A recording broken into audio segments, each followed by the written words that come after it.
Hey everyone, it's Shoja Greerwan. You're listening to another great pod by the Cleveland Sports Collective. Go Browns.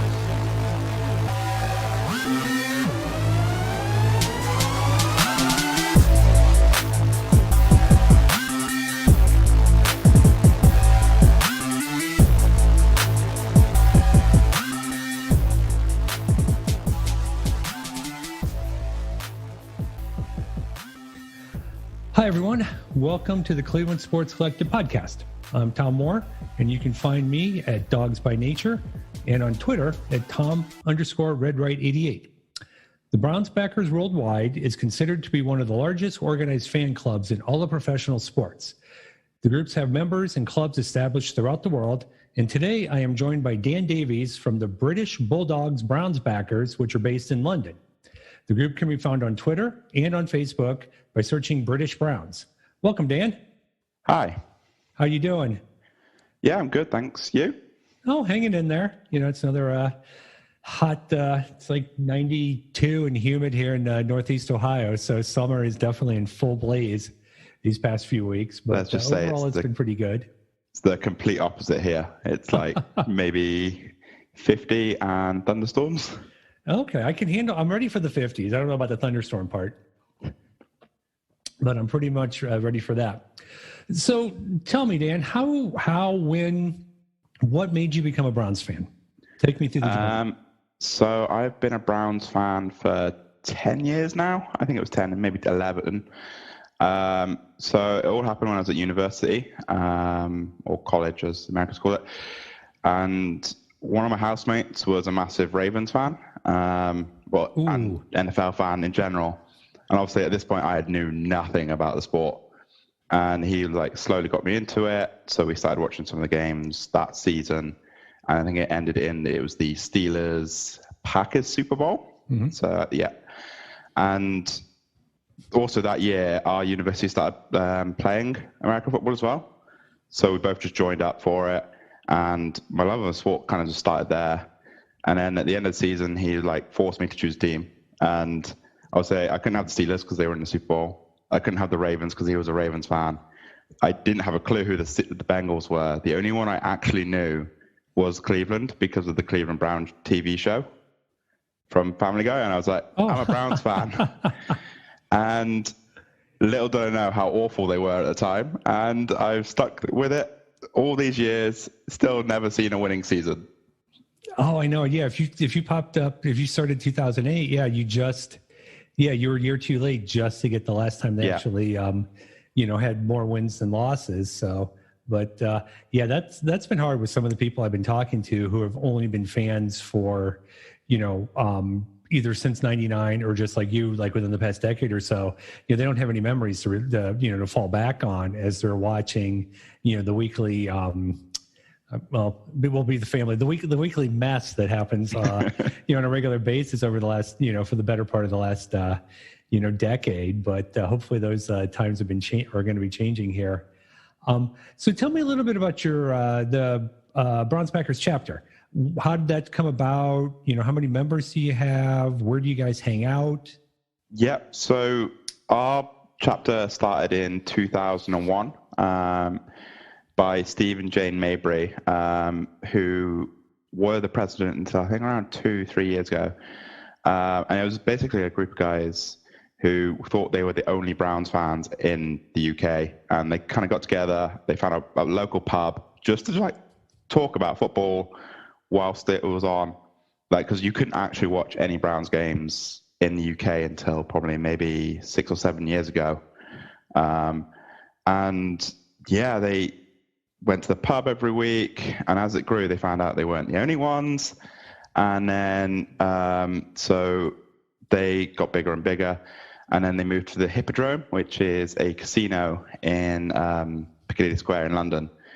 And the chapter's grown since then. So obviously, when the Browns came over to London in 2017, it grew massively. So they helped host the parties beforehand. And since then, it's just grown massively. And Kelly Burgess Taylor is now our new president. And I think we're the third or fourth biggest club in the world now. Well, that's pretty cool. And you actually get to you're still hosted at the casino. Yep. For the games? So I joined 5 years ago, and we've been at the casino every year. So I think this is the only year where, obviously with COVID, we don't know our plans yet. Okay, that sounds like that'd be a fun atmosphere. Yeah, so they are the only place in the UK that's legally allowed to show every game on Game Pass. So they have like a downstairs, and every single NFL game is on. So you have fans from that support every team, and often we get our own little private area where it's just Browns fans. So our local crew, and then like Clevelanders that just come over to London on their vacation, and they just pop in and have a great time. Well, that sounds really cool. So have you ever been to Cleveland for a game, or is the group, are they planning to do any kind of, once we're allowed to travel again and things kind of get back to a little more normal, any plans to come over here for a game? So I've been to maybe 6 or 7 games. My first game was in Jacksonville versus the Browns.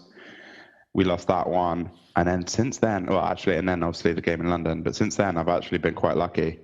A few of us came over 2 years ago. I watched the Falcons game, and then last year Kelly organized a trip for a bunch of us over to Cleveland.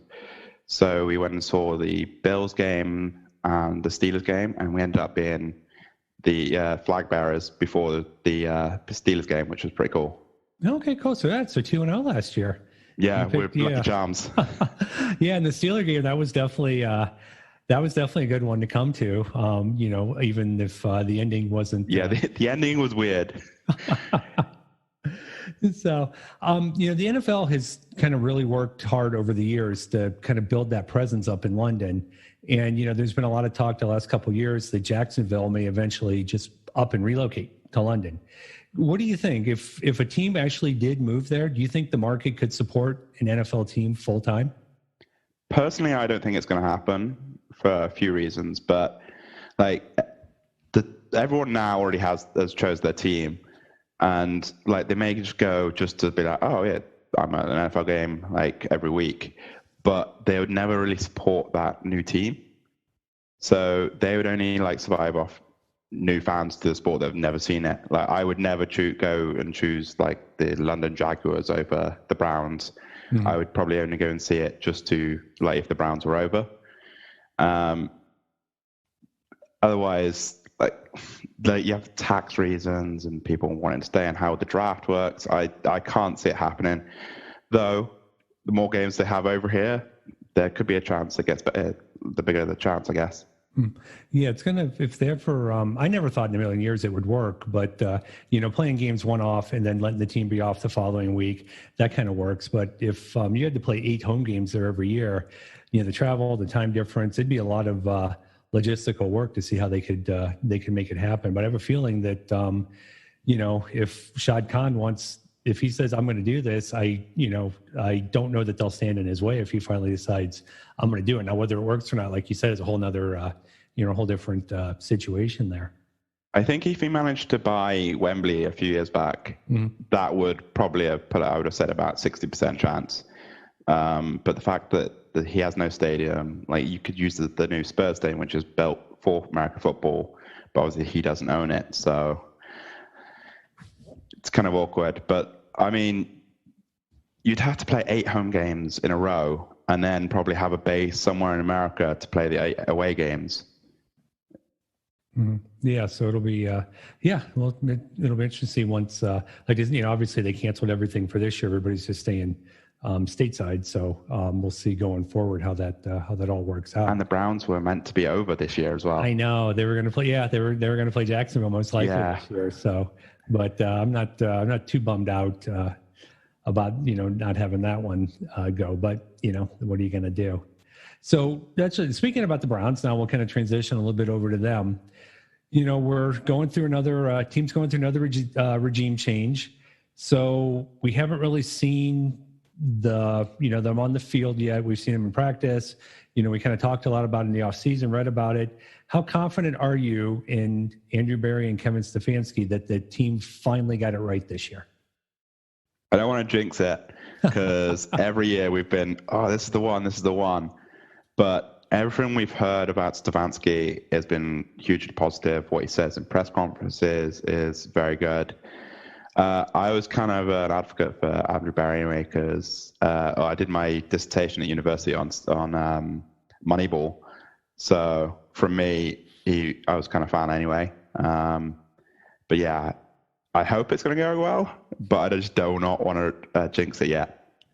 Okay. Yeah, like you said, every time you hear Stefanski get up in front of the media and talk, we've hit on this numerous times on some of the pods here. You just feel like there's an adult in the room now, and Yeah. you know, he has a plan. He's working, the best that they can under, some really extreme circumstances now, and just I think you don't know what's going to happen, but I have a feeling if things end up going south or things don't always go their way, which is obviously the reality, that he's going to be a steadying influence. It's not going to be because they're running plays that they haven't practiced in 2 months, or he's panicking on the sideline, or he doesn't have these guys prepared. I think just, and the same thing with Barry too. He's people use the smartest guy in the room as sometimes as a negative, but I think Barry and Stefanski both come off, especially Barry, as the smartest guy in the room, but not in a negative way. I think they have confidence in what they're doing. I don't think they have ego that gets in the way. And but like you said, it's like quarterbacks. We talk ourselves into these guys all the time, and up until 2 years ago, none of it ever really worked out. But it does seem like they're definitely on the right track this time. We just need to give them time as well. Exactly. Yeah. More than 2 years.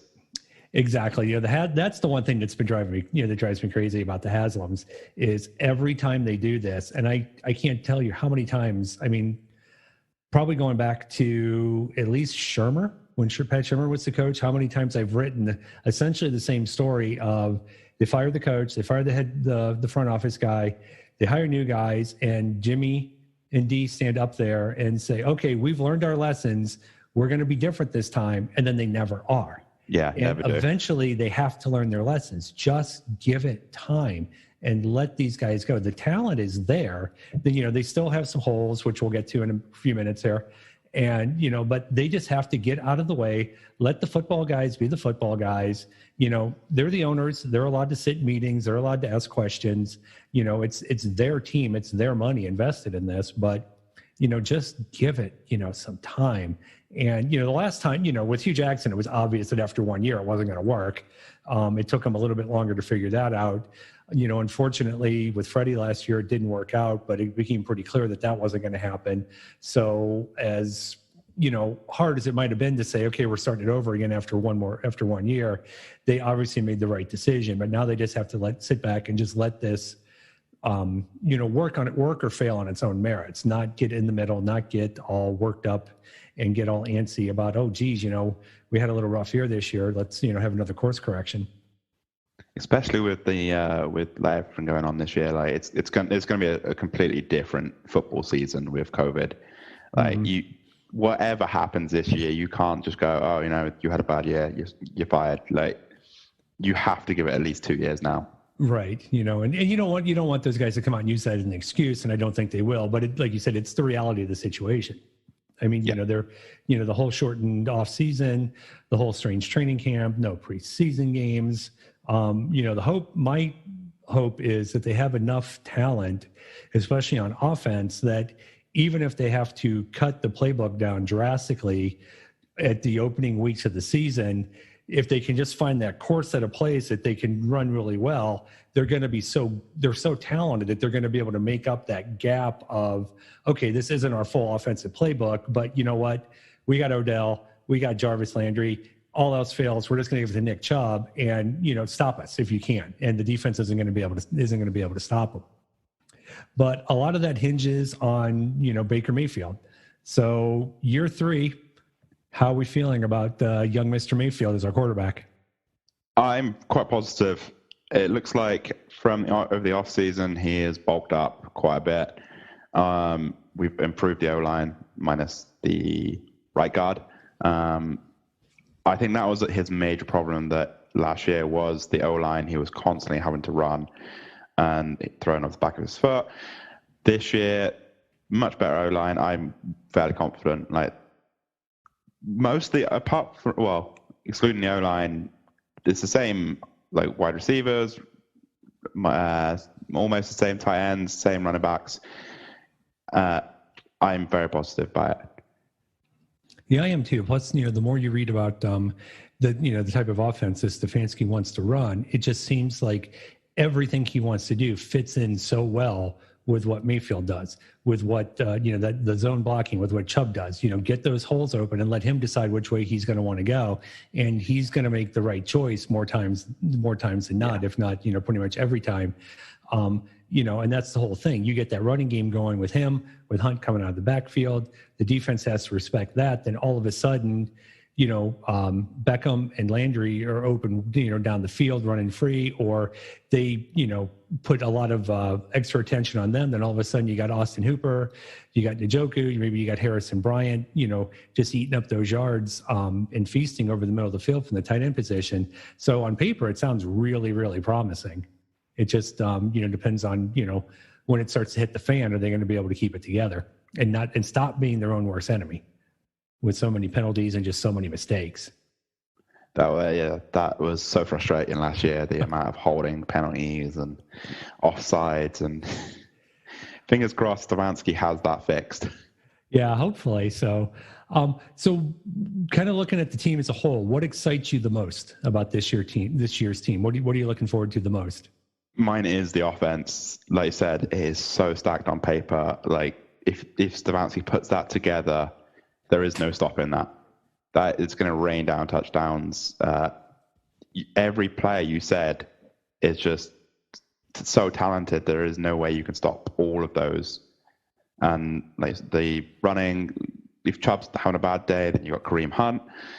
It's everywhere on that offense. Even like defense worries me a bit. But then we have Myles Garrett back, which before obviously what happened last year, he was on fire. He was averaging nearly a sack a game. So on paper, if you can put that in reality, we're good. All right, that sounds really good. So kind of the flip side of that is what worries you the most about this year's team? It's probably the injuries, especially in training camp. We've lost Delpit, Greedy, and Mitchell probably. Delpit for the season, and then Mitchell and Greedy for at least the first week. And we still got 2 weeks left until the start of the season. Mm-hmm. It's quite worrying. Like it's because we've got no preseason. Training camp was short, so it's going to happen. But we're already quite thin on defense, and the more we lose, then and even with COVID, we've had so many teams have had people that have dropped out. So there isn't even much talent left to pick up for those injuries. Right. And that's the one thing. Earlier, if we'd been talking this time a week ago, I'd have probably said my biggest, concern is the linebackers. And, a lot of that was just based off, you just didn't know. These guys are so young and so unproven. It's not that they couldn't do it, but it's just like you just don't know whether they do it until they do it. But now, after this past week, my biggest worry now is probably going to be the secondary. It's like you said, Delpit's gone. News out today, they still haven't come up with what's going on with Greedy Williams when he hurt his shoulder, and he still hasn't practiced, and they haven't come out with any news about what's going on. And then I wanted to say Carl Joseph, but that's not Kevin Johnson. He lacerates his liver. Yeah. These guys are just dropping left and right, and it's serious stuff. That it's not just like, I got a little bit of a muscle tweak, I'll be back in a couple of days. Some of these things, and hopefully Greedy's is not doesn't turn out to fall into that serious category. But all of a sudden they're getting really thin on that backside. And for a while, the hope was they were going to be so solid on the defensive front, they were going to be sound in the secondary that they could make up for the shortcomings at the linebacker position. But all of a sudden now, a lot of the pressure is going to be on that front four if they can't, if they have too many more guys go down in the secondary.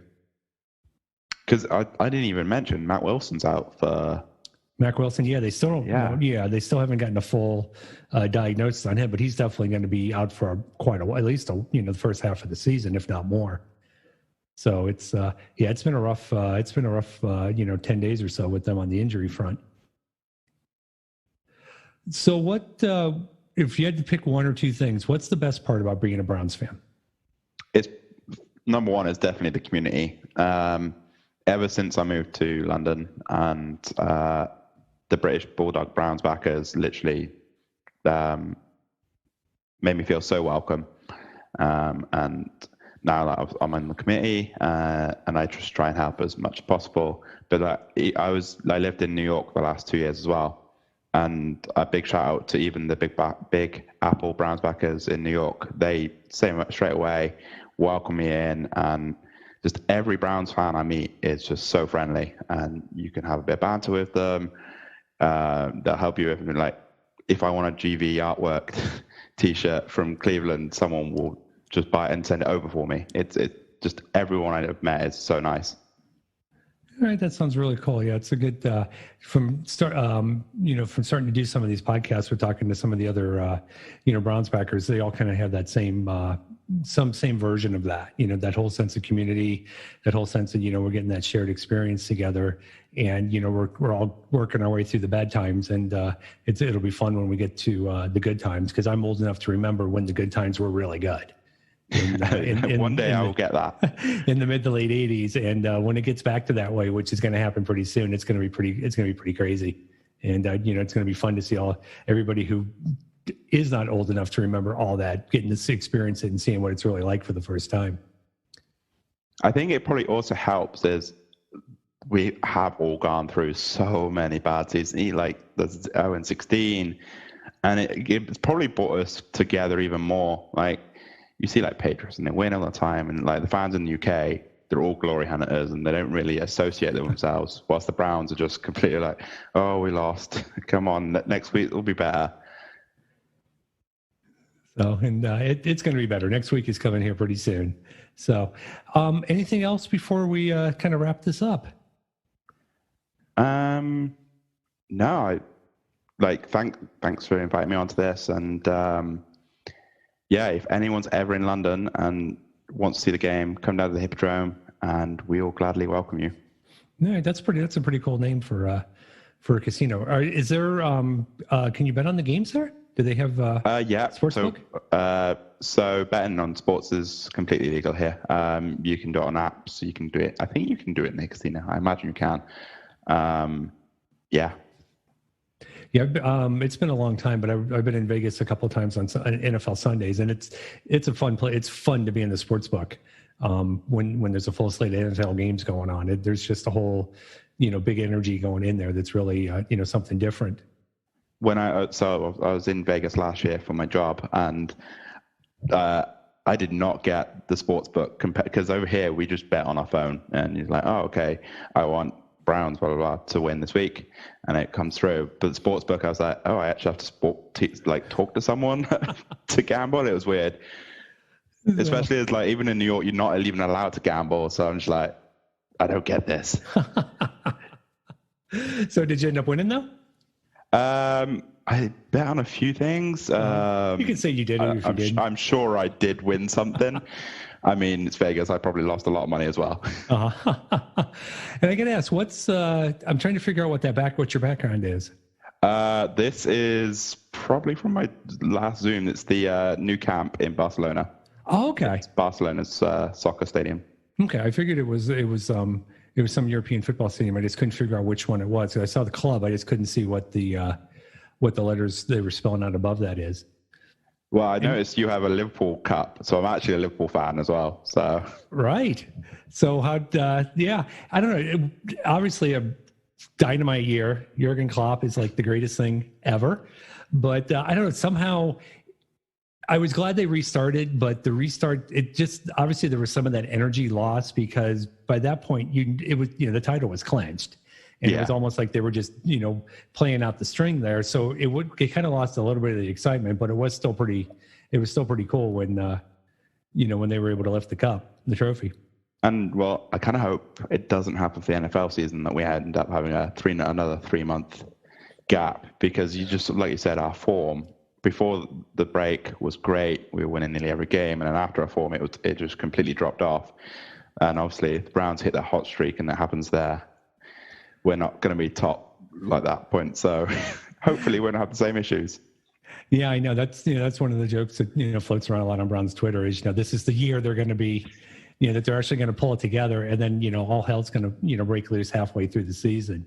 But it's going to be hard. But they collectively everybody's just got to, I've been home since the middle of March. My wife's been home since the middle of March. We go out when we have to. It's really not that hard to do. They're asking. I know these are young guys. They have money. Everybody's got a different lifestyle. Everybody has their own priorities. But you're asking just guys to just keep it under control for a few months. And it doesn't seem like that should be that much to ask them. But then I just saw today Paul Pogba came down with he's got the coronavirus. And four Chelsea players have as well. Mm-hmm. And didn't was it Raheem Sterling that was at Usain Bolt's part? Yeah. So Bolt has got it, but Sterling's came back negative. Oh, lucky him. Yeah. 2 weeks. Well, not even 2 weeks. A week before the season starts, and this many people are getting it. I know the break's been. I don't think these guys have really been. They've been taking their leisure time a little too much leisure. Yeah. I know. So, all right. So that's all we have for today. Great job. And thank you so much for your time, Dan. Yeah, thank you very much. Be sure to follow the British Bulldogs on Twitter and Facebook at British Browns. I'm Tom Moore.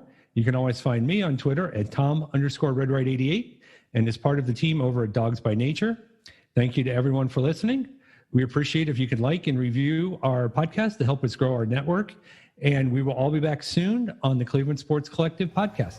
Be safe, everyone, and go Browns.